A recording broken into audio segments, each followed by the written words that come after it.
ঈদযাত্রায় বিচ্ছিন্ন কিছু ঘটনা ছাড়া বাড়তি ভাড়া আদায়ে তেমন কোনো অভিযোগ নেই বলে দাবি করেছেন বাংলাদেশ সড়ক পরিবহন মালিক সমিতির মহাসচিব সম্পাদক সাইফুল আলম।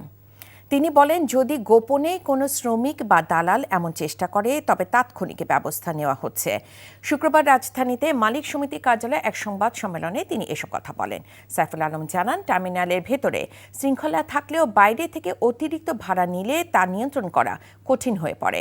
সংবাদ সম্মেলনে যাত্রী কল্যাণ সমিতির সাম্প্রতিক একটি প্রতিবেদনের তীব্র সমালোচনা করেন মালিক শ্রমিক সমন্বয় পরিষদ।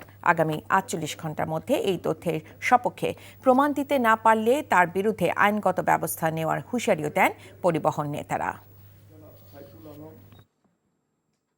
আমরা সরকার ও প্রশাসনের কাছে ভিত্তিহীন তথ্যের বিরুদ্ধে ব্যবস্থা গ্রহণের জন্য জোর দাবি জানাচ্ছি এবং আগামী ৪৮ ঘন্টার মধ্যে জনৈক মোহাম্মদ মোজাম্মেল হককে আমাদের মালিক শ্রমিক এবং দেশবাসীর নিকট তার উপরোক্ত ভিত্তিহীন বক্তব্যের যথাযথ প্রমাণাদি উপস্থাপন করার আহ্বান জানাচ্ছি।